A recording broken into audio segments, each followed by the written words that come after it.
The key to it all is surrender. The key to it all is surrender.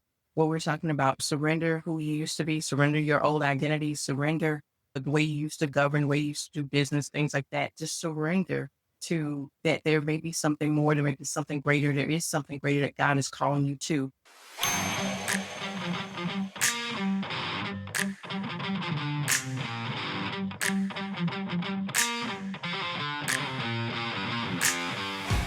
A previous conversation opened the door. Today, we're inviting both voices to the table. Benita Williams is the author of The Sustainable CEO, equipping leaders to move from burnout to overflow through rest, clarity, and stewardship. A.M. Williams coaches founders with the leverage leader approach, helping them create capacity and margin by building systems that scale. We'll explore how spouses lead together without losing their marriage, how values become your operating system, and the habits that sustain profit-first growth. This is what it looks like when leadership and marriage both thrive. Benita, A.M., welcome to Seek, Go, Create. Thank you Good so morning. much for opening us. We are excited to be here. Indeed. We are recording this on a Saturday morning, and it's a crispy time of the year, fall, which is a great time. I think it'll be releasing around that time, maybe close to Thanksgiving, actually. There's nothing that people in the leadership and coaching space love than on a Saturday morning getting together and talking about this stuff. Am I right, Benita? You're absolutely right. That, Some people be like getting ready for their football Yeah. games and stuff like that. That's But what we do. we're going to talk about the stuff that we love. So we've had Benita before, and I actually listened to your episode this morning, Benita. We'll put links to so people to circle back. Awesome. But A.M., give us a quick intro, man. Tell us a little about you. Well, the work that I do is a very interesting and unique work. It's called in identity architecture and expansion, which my specialty is in governance. And if I could just put that in real layman's terms so we can talk like ground level, I help Thank you. I appreciate it. We need some simple explanations. what I believe my calling and what I'm called here to do is to help leaders become who their next level requires so that they can carry what they're being called to. So we do that in the realm of leadership, life, and legacy. And so a lot of what you'll hear from me today is in governance and how that relates to stewardship. Benita and I, we both approach leadership through the lens of stewardship. We just do it from two distinct different angles where they come together and help the leader to grow in governance and ultimately become who their next level requires. Yeah, and the conversation that Benita and I had, I guess it was a few months ago. Time sort of Yeah. merges all together. I don't know if it's when you get to a certain age or just the way life is moving along. I felt I was inspired. That might be a good word to say, just by the heart and the story and things like that. And one of the things, and I want to go ahead and dive into it now, and I'm going to get your perspective on it, then I'm going to bounce back to Benita, is that she brought up how this word caregiver and all fit in with her leadership journey.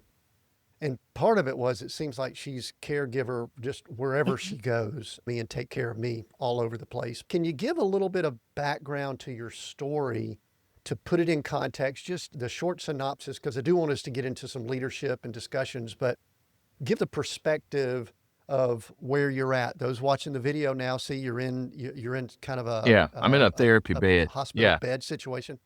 Therapy bed, yeah, which actually looks, I'm not saying this lightly, it looks comfortable, but still there's a reason for it, probably not super exciting, but give a little background for So us. I was diagnosed incomplete paraplegic in like 2000, year 2000.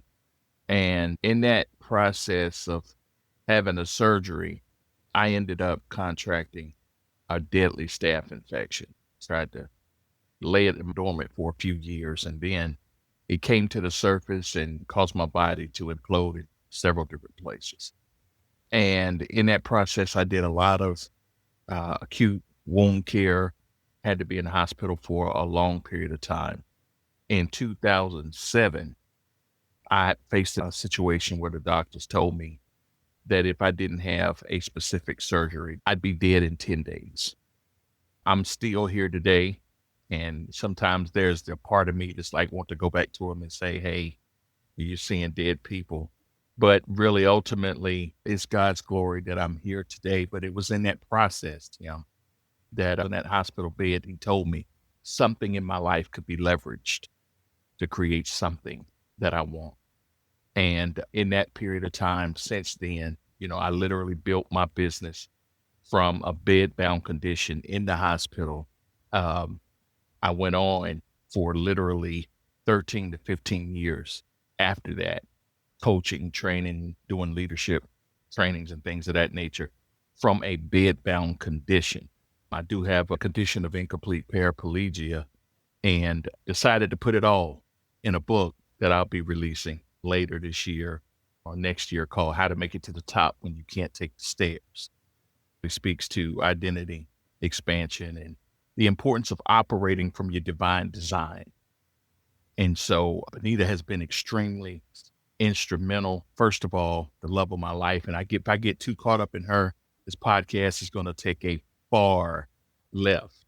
But she has been a gift. Let's keep it PG. Let's don't Yeah. get too saucy. But she's a gift from God. She's an angel. She has assisted me.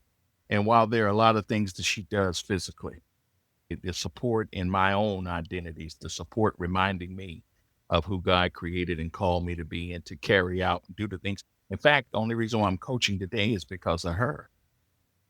I'm coaching because of her, the things that she led me to. And ironically enough, the material that she had gave me, it just kept feeding. It kept feeding me and feeding me. And she gave me a book and I read the book and it had a number in it. And I reached out to the office that was in the book and I got the owner. And she put me on a path and led me to a relationship that I've carried and developed for many, many years from that. And so this whole path of coaching and things of that nature was something that she helped to awaken within me. And it's been an amazing path. So when we think about the dynamic of caregiving, it's not just about physical support, because if you just look at it from that angle, it could be very burdensome. It can be there. And I'm not trying to make light of it. I know I'm a tough case to deal with, but at the same time, I sense that in you, A.M. I sense that you'd be tough. yeah, tall glass of water, but tough to deal with at the same time. So it's a beautiful piece because the balance and how, what she does for me and then what God allows me to do for her and how she supports me, which is tremendous. She is truly indeed the arc frame that's keeping me up like this. But at the same time, it's just been amazing because to see how God turns around and allows me to support her and what it does. And it's him. Because I'm like, man, Benita's completely above my pay grade. I didn't even have the sense of mine to be able to ask for God for something like her. And what she's given me has been life-giving and life-changing. But it's been a journey. We interview. It seems like we lean in, maybe it's just what we attract. A lot of guys, kind of like us that talk a lot and run our mouths. And it's a fairly common theme. A few things are common. Number one, everybody's on this unique journey with their own struggles and challenges and things like that. We love to lean into that. But there's another thing that's in common. It's like every guy who went way up the food chain with their spouse. It's like every single time, Benita asked earlier, says, oh, I thought Glory might be joining us on this call. Maybe we did put that in the email or something. It's like, well, yeah, we would have been glorified had she been on here because I went way up the food chain too. So congratulations on that. Benita, I want to come back to something on A.M.'s. I want to drill down on something I want to ask him about his pre-2000 life in just a second, but tell me, respond, I guess, to what he said, because I believe words are powerful. Yes. And life and death is in the power of the tongue. It is. And to hear a couple, either male or female, speaking of their spouse in the way A.M. did, it just is nourishing. He knows how to put a smile on my face. I want to hear your response, but I'd love to hear a little bit about how y'all connected because, I know that you had a spouse that passed, and at some point along the way y'all met. He was obviously in a position where he's in roughly now, I think, at the time y'all connected. So tell me a little bit about that. But then I do want to go back. There's some things I want to ask about identity Mhm. prior to 2000 for AM. Sure, absolutely. So one of the biggest things about our relationship is that we were friends before anything else. I met him actually doing the work that I was doing with the nonprofit that I was with. We were helping people who had disabilities in the community with advocacy and independent living skills training, things like that. And so he actually became one of our consumers at the center. And so I got to really know him, know about, his story, his backstory, things like that. And he's just a really cool person, and we became friends. And so our friendship has been over the span of over 20 some years. Just started out as a friendship and grew from there. I went through a divorce, first husband, and after that, our relationship blossomed from there. But when I met he was already, living the adjusted lifestyle in terms of being a wheelchair user, trying to get access to services and supports in the community. So, I didn't know him prior to him having a disability. And so it was basically just helping to navigate the process of change for that. And then also just making sure that he knew certain resources and things like that were available. But what he mentioned about introducing him to different books and things, he always came across as a person that, could really, he just has a way with words. I've told him he's very influential, has a way with words, things like that. And has he ever thought about, coaching or doing something in that lane? And so that's kind of how that process began. Just started introducing him to certain material that I was reading at the time, certain coaches that I was following at the time, and mentors and things like that. And so that just kind of opened up the world of coaching and mentorship for him. With anything that AM does, if he is truly committed to it, he is going to devour it. He's going to take it in and literally devour it. And so that's what happened. He just kind of found his niche. So, yeah. Yeah, and it doesn't hurt. I mean, I was sitting there listening to him, and I'm going, dang, man, AM sounds Yeah. like Barry White to me. Good gracious. I mean, he could just light into a song and I would be swooning. I can tell you, man, I'm going, good gracious. He does. I He feel like wants I'm to talking to cute. Barry White. That may not be, some people may not know that reference. Yeah. Good gracious. I want to dig a little bit because I love the love fest we're having here, but I want to dig into some principles. Tell me what your life was like pre 2000. I don't know what age you're at now. I don't know what age you were then. Maybe you could share that. But I actually have some theories about identity that I want us to dig on a little bit. So tell me a little bit about pre 2000 AM. Oh, wow. Keep it Man, clean. I feel like I'm living in a different lifetime. I feel like I'm living in a different lifetime. A lot of what I had before 2000, I was walking. I was in another relationship. I was married before. In that period of time, I think there was a lot of searching, a lot of trying. I came out the industry of finance. I worked in banking. One of my first businesses was financial advisory. I worked in the arena of helping people I could tear a mortgage apart, showing people how to restructure, to structure mortgages, provide the necessary asset protection as far as insurance coverage and things of that nature, and helping them to structure things. And I didn't even realize it. But even then, I was operating in some form of governance and like showing people how to structure things, put it in place so that they can scale. But it was a lot of trying to do something that would allow me to be able to get a stronger sense, or a sense of like what being successful in life was, and trying to do what I saw. I was trying to model what I saw to become something more. However, when this condition was introduced into my life, it's like, man, now I'm living, because you get to see something. You get to see something in life that you couldn't see before. And while I'm tall in stature, I'm 6'8", I'm 52 years of age. Um, a lot of what I thought, what I saw in life, it's just like I went behind the veil. Like I saw something, I saw people and I saw situations, and I gained a heart for persons with disability and Mm. things of that nature. Cause they was going through things I didn't even know existed in life. And Yeah. it challenged me in ways because people, they just had this thing, like they look at you a certain way if you're disabled. And I've had everything from, you know, having people look at me and like talk to me like as though they thought I had some kind of, conditioning and couldn't comprehend and all of that. I pride myself on being very academically astute in certain things, but they looking at me and talking to me crazy. And I'm like, sometimes I can be a cheerleader for foolishness, and I'll engage you in that for a minute just to show you, like, just expose some stuff. But at the same time, I hadn't lost that. I hadn't lost that at all. I just feel like life was totally different, and it's hard to speak on it and talk about it.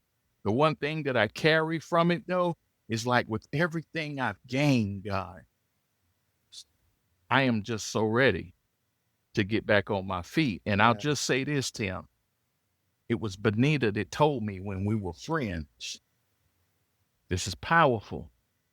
She said, God allowed your ability to walk like everybody else to be impacted because he's going to give you a walk like nobody else. Mm.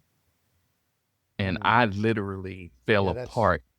I fell apart when she said that because she spoke to my purpose. She spoke to who he created me to be. And even though I'm still in a chair, I do believe, in me being able to walk again. But I'm walking in so many different ways now. I've touched lives, I've impacted people through my coaching and training and leadership. I've done things that I never thought I would have ever done before. Just yeah.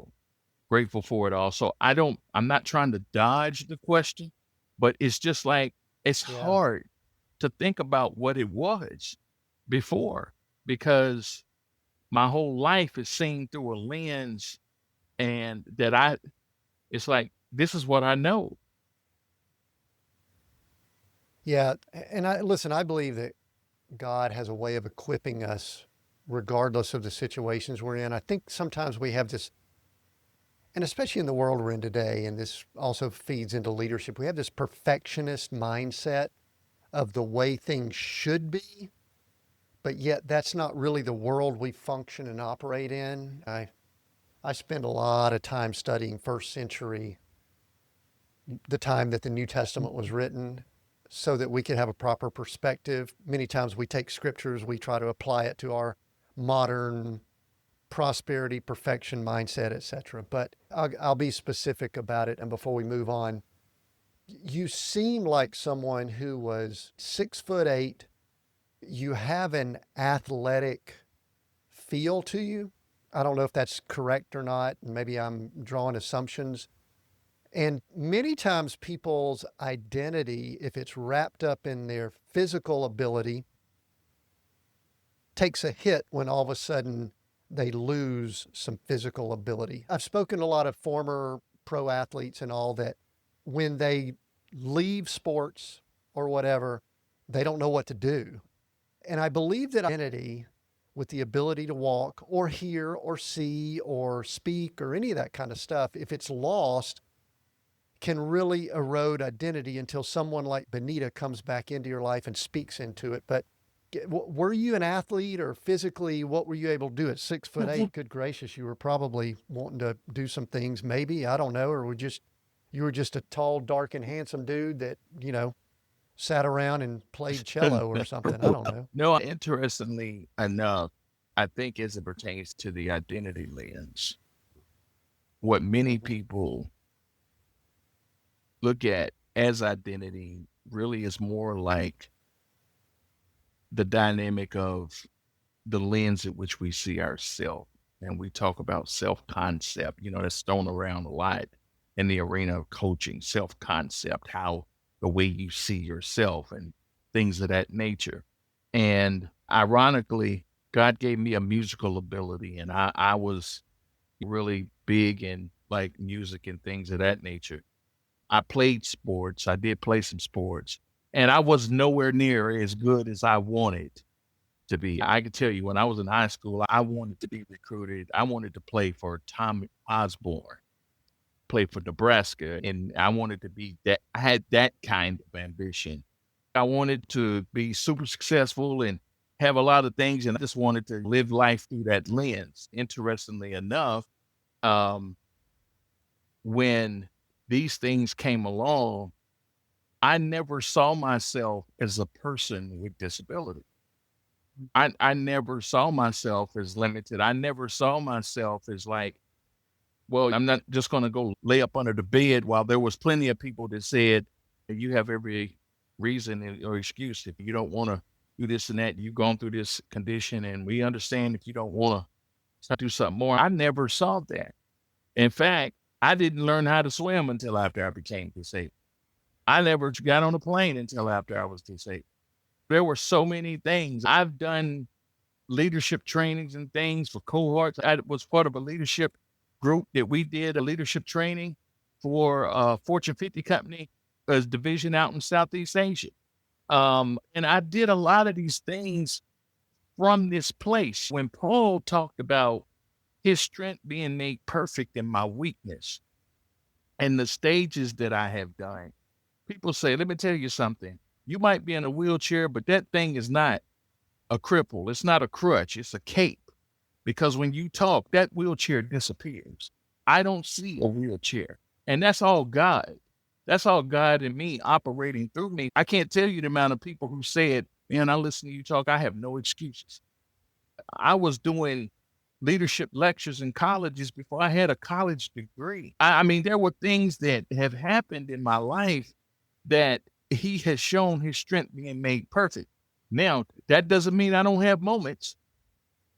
That doesn't mean I don't have times where I'm like, boy, I wish I could do this and I wish I could get up and walk. You don't know if I could do this, boy, what I would do. But I don't think it was ever that God didn't want me to walk. It was just a motive behind what I was wanting to do that was wrapped up in self-concept, the ambition behind it. I could prove something.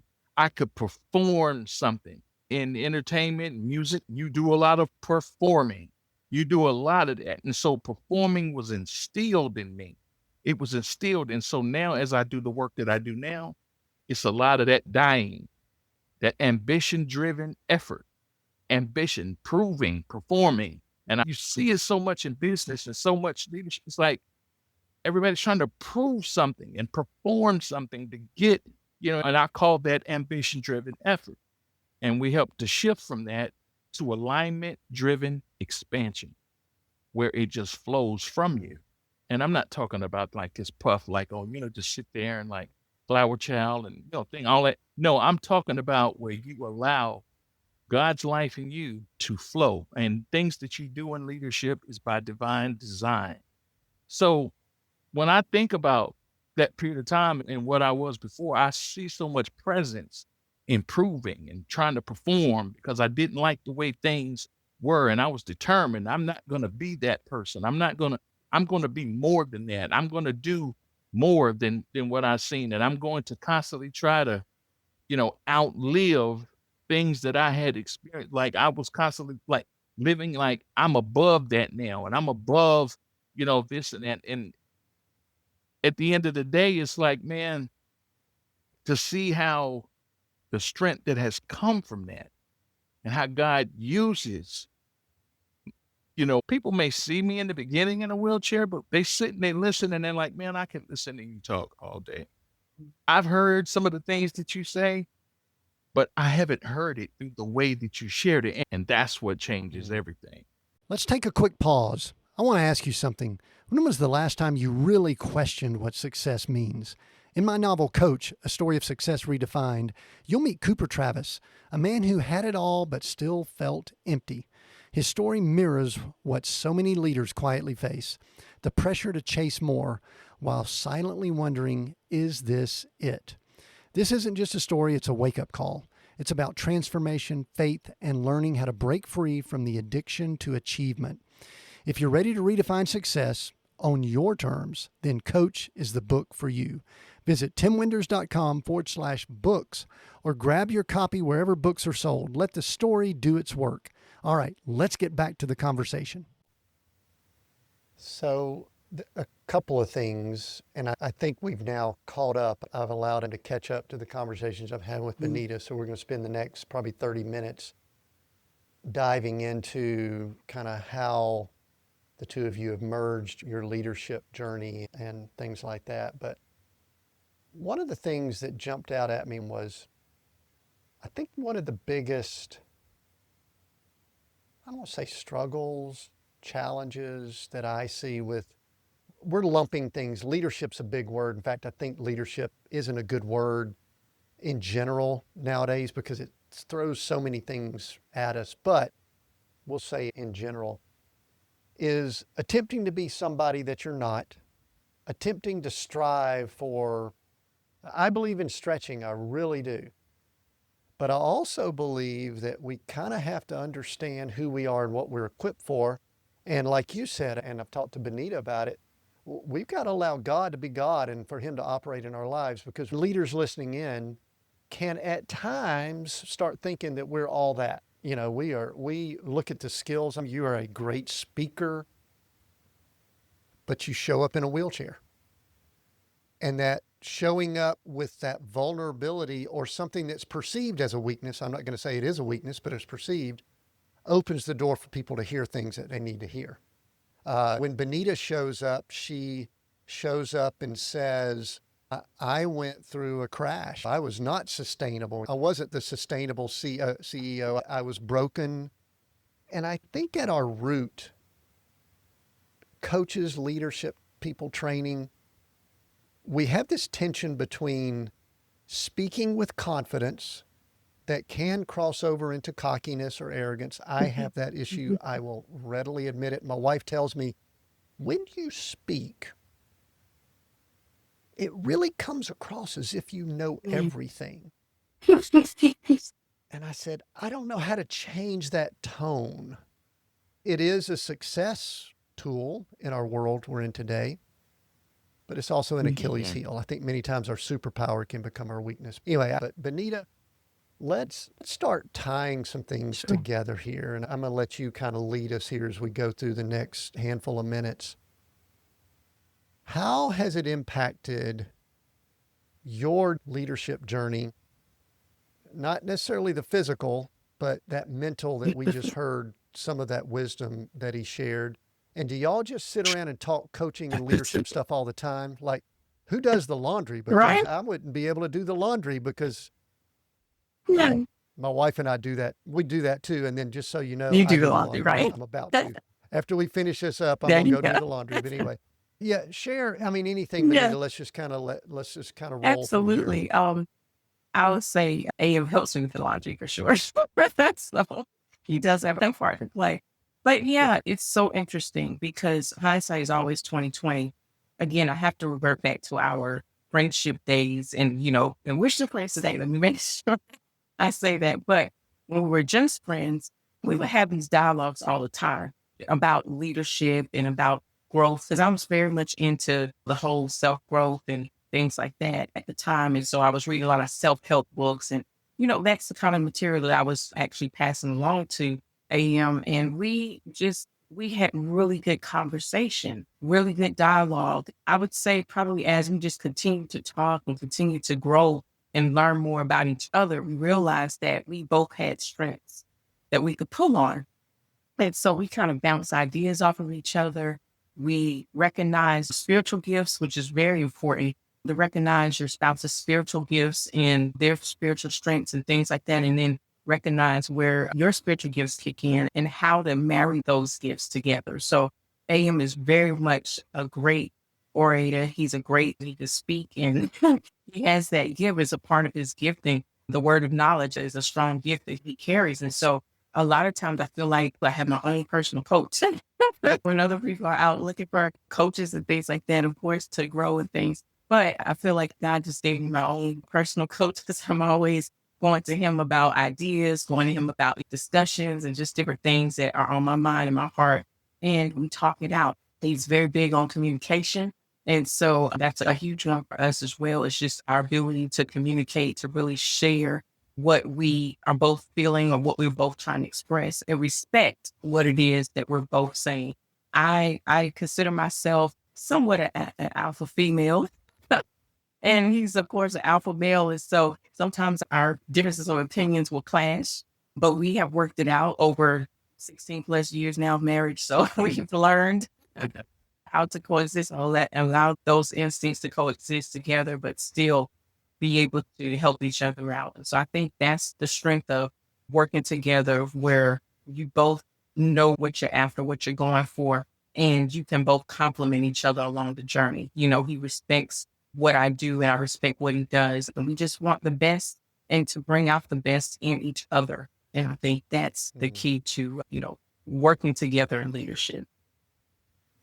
Yeah, so I've got a few windows that are up on my computer, and his website says Yeah. Coach A.M. Williams.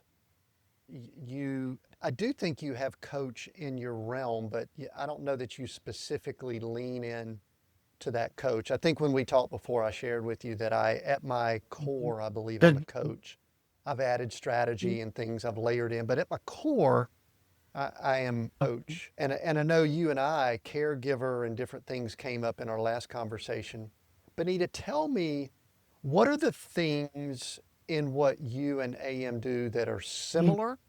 Like if something, let's just say the two of y'all worked together with an organization or someone, what are the things that are similar? And then what are the things that are different? What is the things that your unique giftings are? And then, I mean, I think we've already said his is probably coach, but tell me more about Yeah, that. so I lean more towards strategist consulting.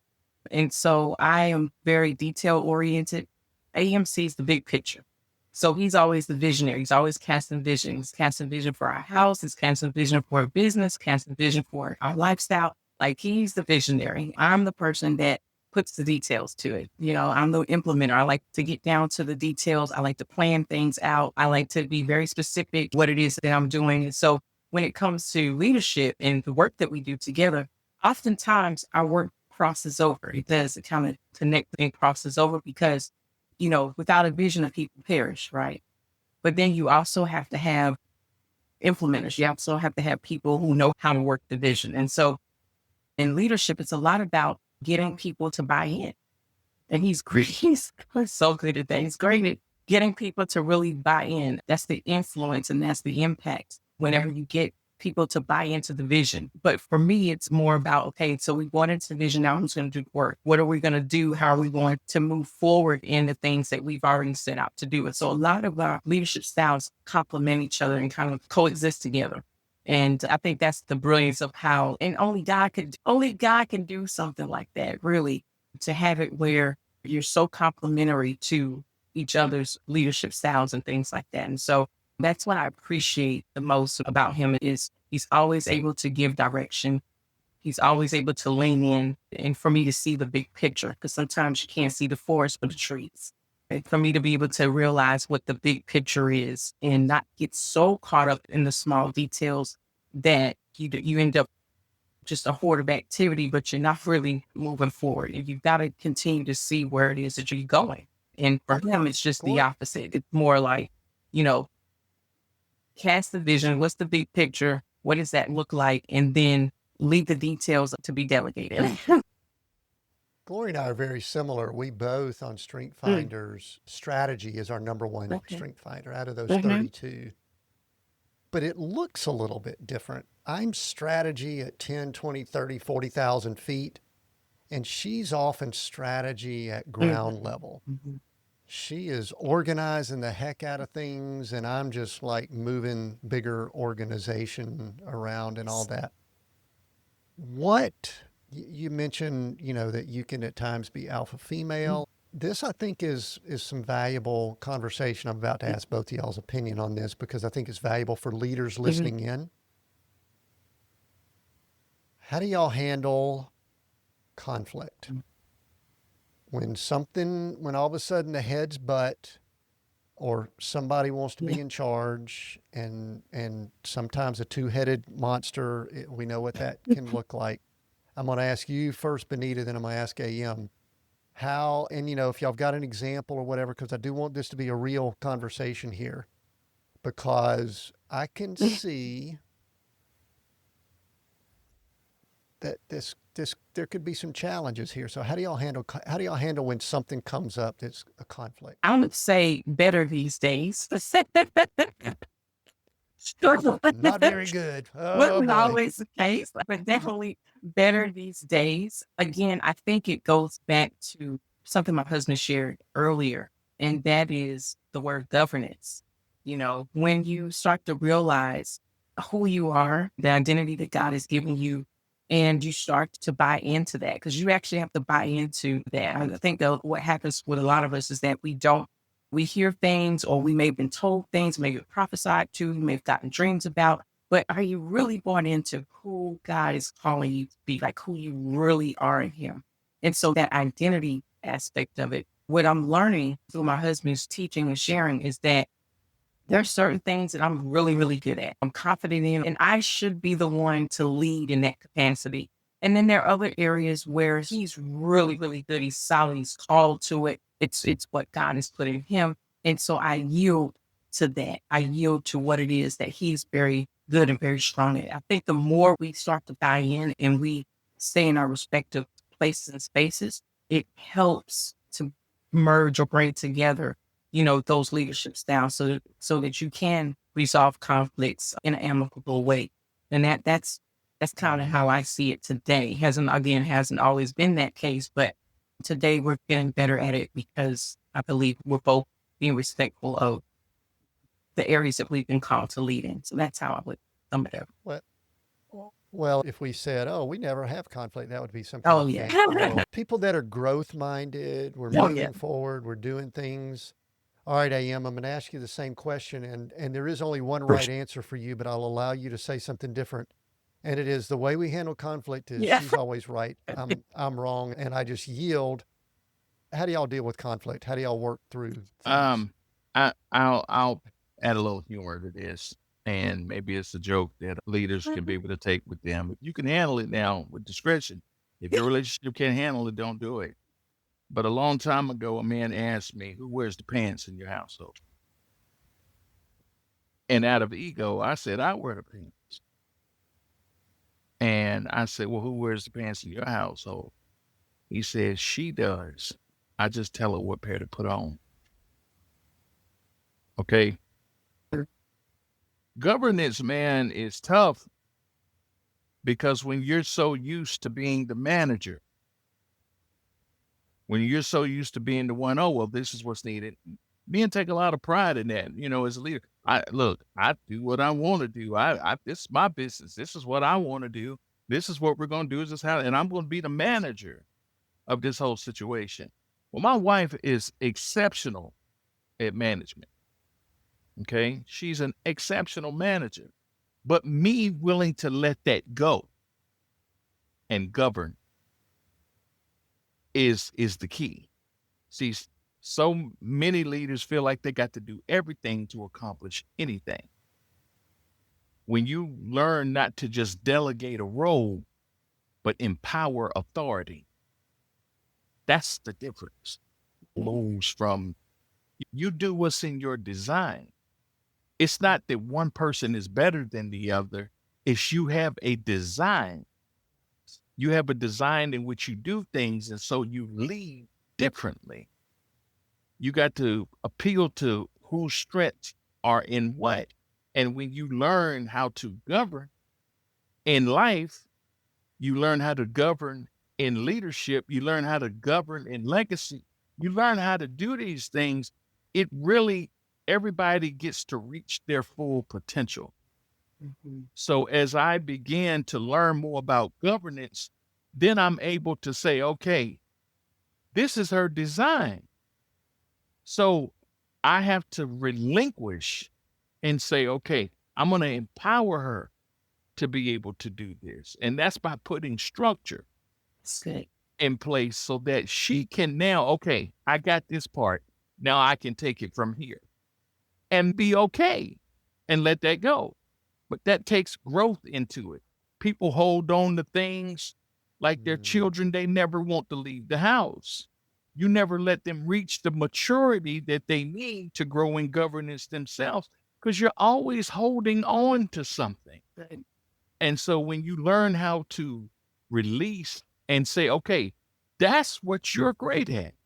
And so therefore, you have to operate according to your design. I have to operate according to mine. And then as we grow in that, then we grow in how we flow and conflict is minimized. But I would also like to add something to what Benita was saying earlier. A coaching term that I believe really helps to really support each other is holding space. Benita doesn't have to be super to be my wife.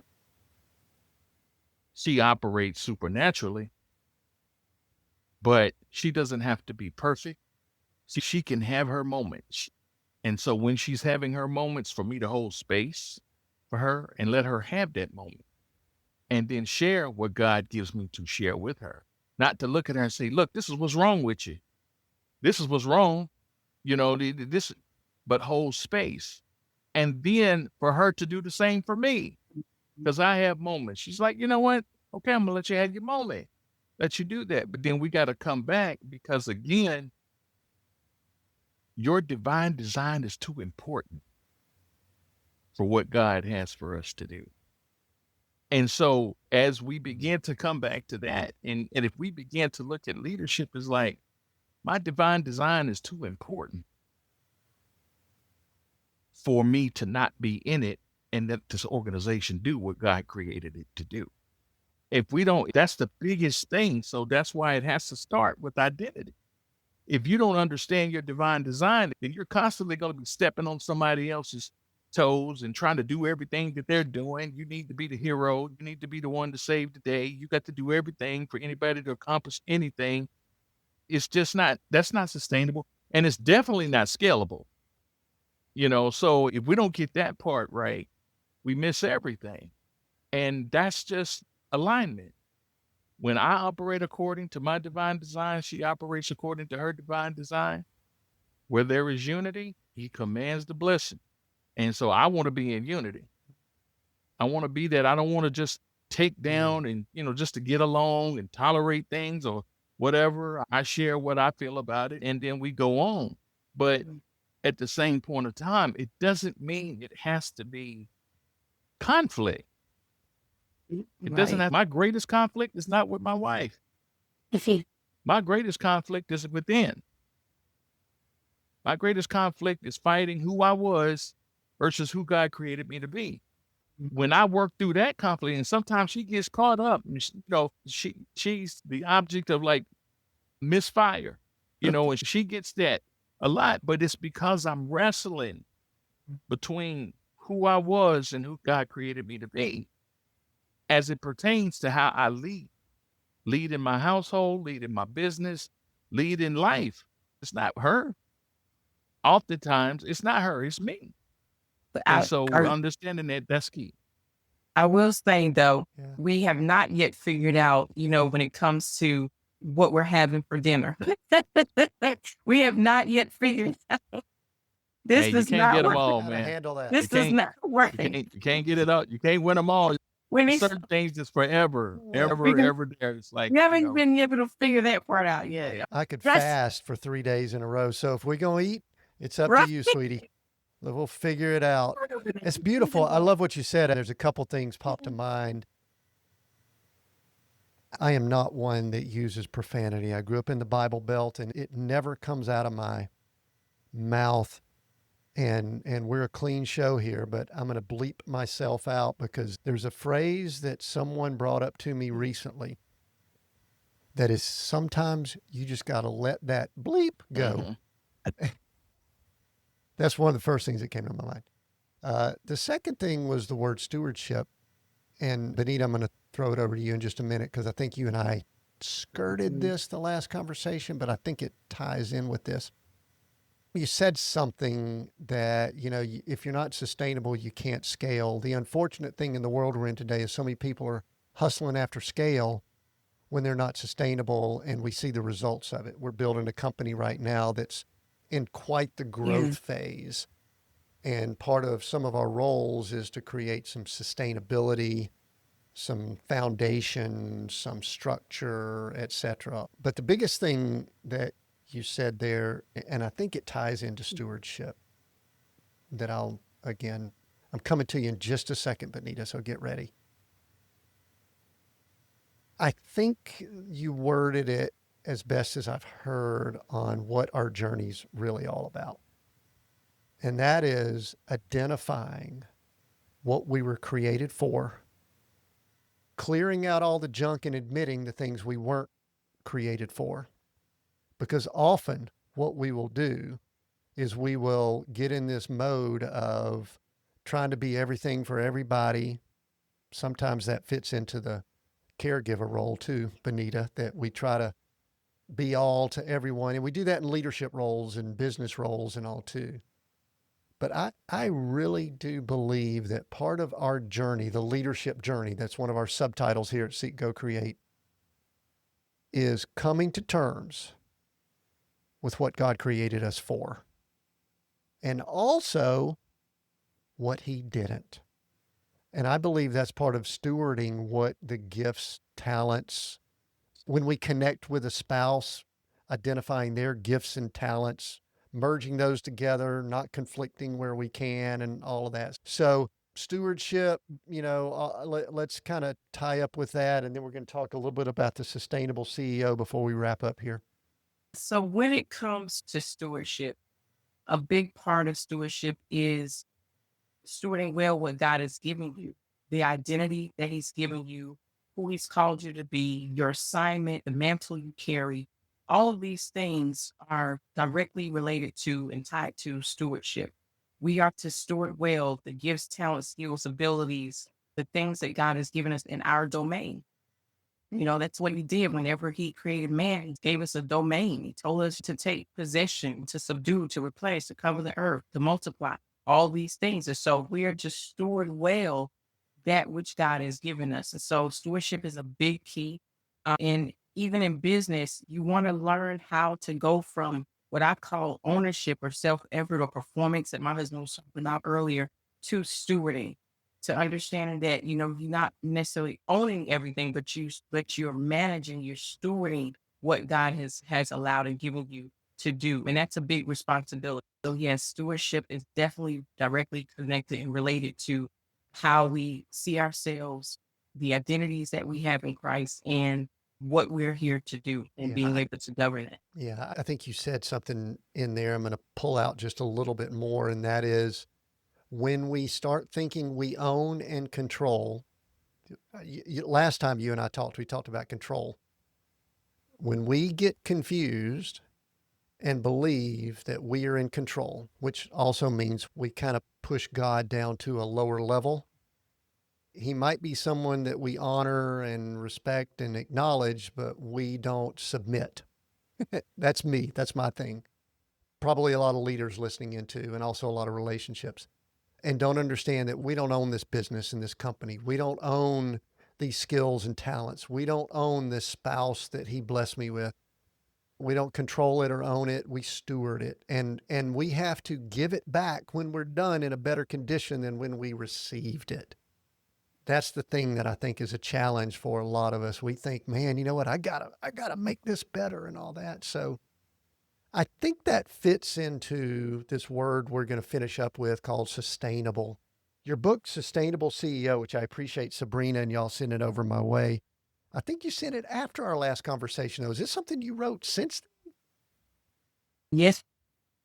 Wow. Well, you are cranking it out here. This is the subtitle. I love subtitles because I think often they tell us more than the titles. Unlocking the divine overflow sequence for leadership, alignment, and legacy. Those are some big words there. Tell me about those. Yeah, absolutely. So The Sustainable CEO is a book, I believe, just download from heaven. It's what I say. That came to me as I was doing research, basically, for just understanding more about leadership, understanding more about how God wants us to align with our divine design, and then the legacy that we all desire to leave, right?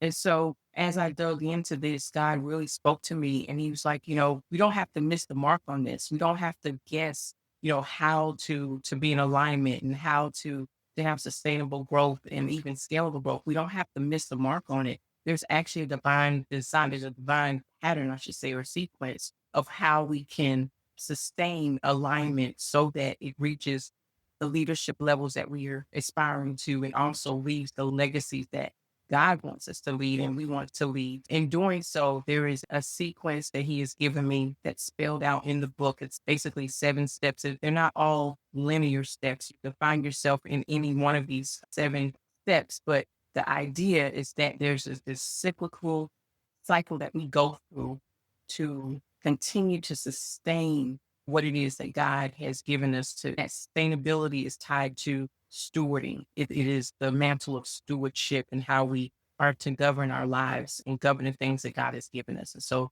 that's what I talk about in the book, those 7 steps to how leaders can do that. Yeah, and I read it. It's actually it's a good read for a leader because it can be quick, it's concise, but it's got good content, not a lot of fluff, which I like. Hey, AM, I'm going to let you do something kind of unique. You got 30 seconds, so you got to be quick here. I want you to do a quick commercial for her book. I want you to tell people why they should read Benita's book. You haven't written yours yet, so we're not going to let you promote it. You got to write a book first before we promote it. Do a real quick commercial for her book. Oh, there it is. Oh my gosh. I have written a book. It's just my new one. I had to make it to the top when you can't. Yeah. This is not out yet.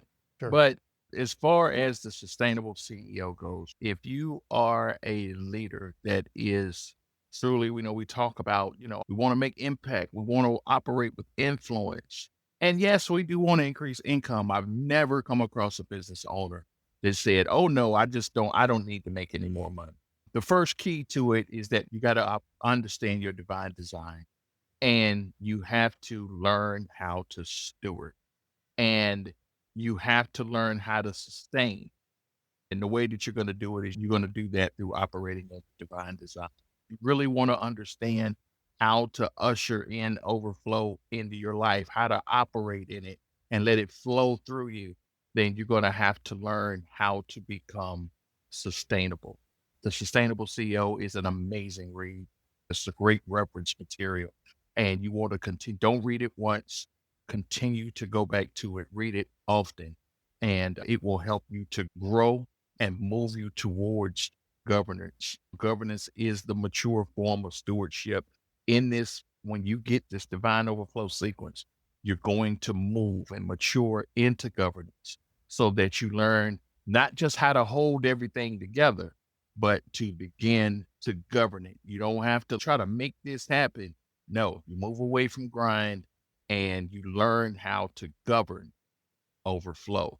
I believe that this is an amazing piece of material. In fact, don't just get it today and allow it to operate in your life. Put yourself on the path to greater governance through the Sustainable CEO. That's good. Thank you. We'll include some links to your stuff below, but we have to acknowledge Benita's the star here. We're just bit players in this world. Hey, Benita, last words from you.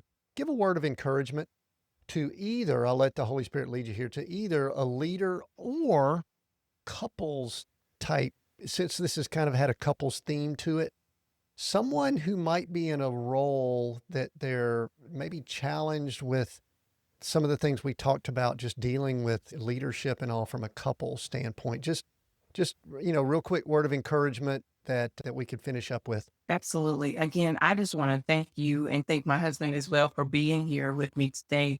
I really appreciate when we are able to get together and have these type of conversations because I believe it just strengthens the body. So thank you so much, Tim, for sharing your platform with us today. I would say this is something I wrote actually in the book, and I just want to just kind of reference it because I think it's fitting for today. The key to it all is surrender. The key to it all is surrender.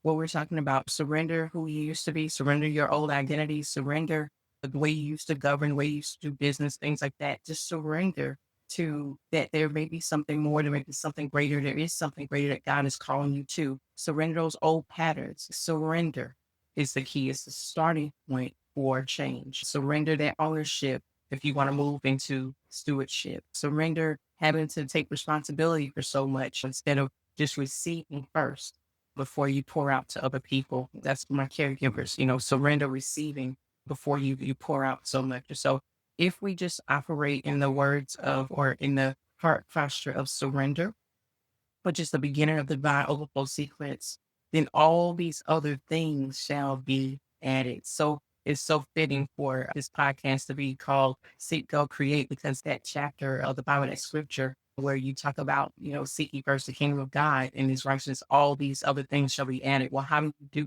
you get there? You get there through surrender. And the Sustainable CEO is a book to help you to surrender areas to God that you need so that he can show you how to be more of a steward, and that will lead to being more of a sustainable CEO according to your divine design. Surrender is good. Yeah, again, it could also be described as let that blank go. Coach A.M. Williams, thank you for joining us. Coach at heart. Man, what a great sound, great voice, great words, great wisdom that you shared. I appreciate that. And Benita, great to have you on again. The Sustainable CEO, got a copy right here that they shared with me. For those that are watching, pick that up.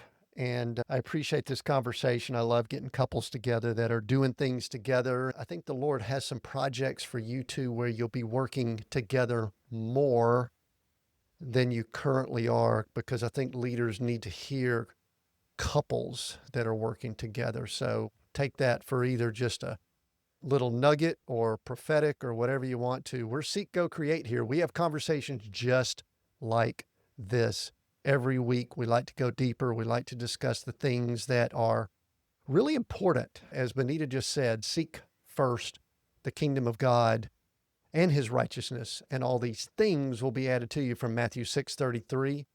I realized in my life that I was chasing after those things. I had that verse flipped, and we're looking for people here that want to listen in, that know they need to get the order right on that scripture. So thanks for joining us. We've got new episodes every Monday. We're over on YouTube. We're on all the platforms. Keep listening in, commenting. Great things are going. We will see everyone next week. Thanks for joining us on Seek, Go, Create.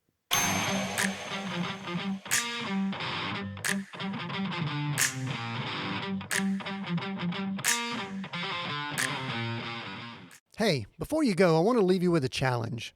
If you're enjoying the conversations here on Seek, Go, Create, I think you'll love the deeper journey my novel, Coach, A Story of Success Redefined, takes you on.